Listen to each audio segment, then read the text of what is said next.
எல்லோருக்கும் வணக்கம். நான் உங்கள் கௌதமி குமார் பேசுகிறேன். இன்றைக்கி தெய்வத்தின் குரலில் என்ன பார்க்க போகிறோம் அப்படின்னா, துக்கச்சுமை குறைய வழி அப்படிங்கிற தலைப்பில் ஞானம் பெற முயல வேண்டும் அப்படிங்கிறத பற்றி தான் நம்ம பார்க்க போகிறோம். சரியா, வாங்க பார்க்கலாம்.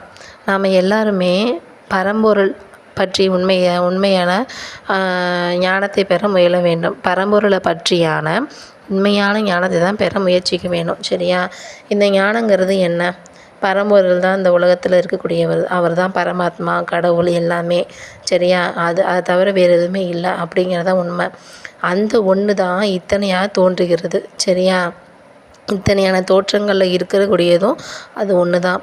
நாம் இத்தனையான தோற்றங்களை மனசை செலுத்திக்கிட்டே இருந்தோன்னா சஞ்சலமும் ஏற்றத்தாழ்வும் அதனால் வரக்கூடிய கஷ்டங்களும் ஏற்பட்டுகிட்டே தான் இருக்கும். சரியா, ஆனால் இத்தனை தோற்றத்திலிருந்து நம்ம மனசை திருப்பி இது காரணமான ஒன்றையான அந்த பரம்பொருளை நம்ம அறிய தொடங்கினோன்னா நம்மளோட எண்ணம் பலவாக ஓடி அவஸ்தைப்படாமல் அந்த சஞ்சலங்களும் அமைதியாகும்.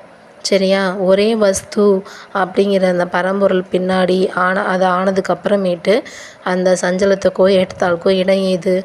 அந்த நிலையை தான் நம்ம நித்திய சுகமான ஆனந்தத்தை எப்போதுமே பெற முடியும். இந்த நிலையை தான் நம்ம ஞானம் அப்படின்னு சொல்கிறோம். சரியா, இந்த உலக வாழ்க்கையில் சுகம் வர மாதிரி இருக்குது, வருவது போகுதும் அது மாதிரி இருக்குது. ஆனால் எப்போதுமே நம்ம சந்தோஷமாக இருக்கோமா? இல்லை. வெளியிலேருந்து வரக்கூடிய பொருட்கள்னால நம்ம சந்தோஷமாக இருக்கோம். அதனால் நம்ம சாஸ்வதமாக ஆயிக்க முடியும்.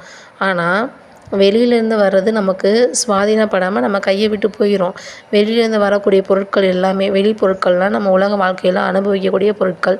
அதுதான் வெளிப்பொருட்கள் நம்ம சொல்கிறோம். சரியா, அப்போது இதனால் கிடைக்கிற சுகமும் நம்ம போகத்தான் செய்யும்.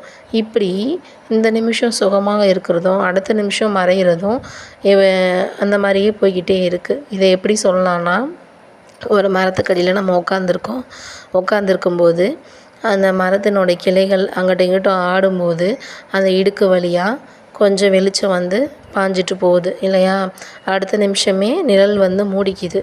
அதே மாதிரி தான் இந்த உலக வாழ்க்கையில் துன்பத்துக்கு நடுவில் கொஞ்சம் கொஞ்சம் சுகம் வந்து தலையை எட்டி பார்த்துட்டு போயிடுது. நிரந்தரமான சுகம் அப்படிங்கிறது இந்த உலகத்துக்கு காரணமான ஒன்றை அறியது மட்டும்தான். இந்த உலக வாழ்க்கையில் சகல மனிதர்களும் அளவில்லாத கஷ்டங்களை உண்டாக்க தான் செய்யும். ஆனால் பணக்காரன் வந்து பெரிய பதவியில் இருப்பான், கஷ்டம் இல்லாமல் இருக்கிறத நாம் எல்லாமே நினச்சிக்கலாம், மற்றவங்கெல்லாம் நினச்சிக்கலாம். அப்படி நினச்சி நம்ம என்ன பண்ணுவோம்? அவனை மாதிரி நம்மளும் பணக்காரனாகணும், பெரிய பதவிக்கு வரணும் அப்படின்னு நம்மளும் பாடுபடலாம். ஆனால் பணக்காரன் பதவியில் உள்ளவனை கேட்டால் தான் தெரியும் அவனுக்கு எவ்வளோ கஷ்டம்னு. நாம் வந்து இப்போ திண்ணையில் இருக்கிற மாதிரி வச்சுக்குவோம். கீழே விழுந்தாலும் நமக்கு என்ன ஆகும்? லைட்டாக சிராப்பு வரும், இல்லை சுளுக்கு வரும், அதோட போயிடும், அவ்வளோதான். ஆனால் பணக்காரன் பதவிக்காரன் மாடி மேலே இருக்கான், அவன் வந்து கீழே விழுந்தான்னா என்ன ஆகும்? எலும்பெல்லாம் முறிஞ்சு போயிடும், பிராணாபத்து ஆகும். சரியா, ஒருவனுக்கு பணமும் பதவியும் உள்ள போதே அதனால் வர்ற சிறிது சுகம், அந்த பணம் பதவி போகக்கூடாது அப்படிங்கிற கவலை சுகம் தான் அதிகமாக இருக்கும் அவனுக்கு. இதனால தான் அந்த உலகத்தில் யாருமே சந்தோஷமாக இருக்கிறோம் அப்படின்னு சொல்ல மாட்டேங்கிறாங்க.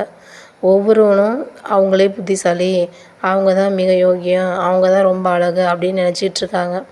அதிக துக்கம் உள்ளவனும் அவங்க தான் அப்படின்னு நினச்சிக்கிட்டு இருக்காங்க. சரியா, துக்கம் வந்து நம்மோட உடன்பிறப்பு, நம்ம பூர்வ கர்மாவோட பயன். இந்த துக்கங்களுக்கு நாம் முன்னமே விதை போட்டிருக்கோம். இதுலேருந்து தப்புறதுக்கு வழி இல்லை. அதனால் வரக்கூடிய கஷ்டத்தையும் பொறுத்துக்கிட்டு தான் நம்ம ஆகணும். அதுக்கு அமைதியாக இருக்க முயற்சி பண்ணணும். சரியா, புதுசாக கர்மா மூட்டையை நம்ம பெருக்கிக்காமல் இருக்கணும். எதிர்காலத்தில் கர்மாவை அதிகம் சேர்த்துக்காமல் நம்ம இருக்கணும். அதுக்கு முதல்ல சொன்ன ஞானம் அப்படிங்கிறது அந்த வழி தான்.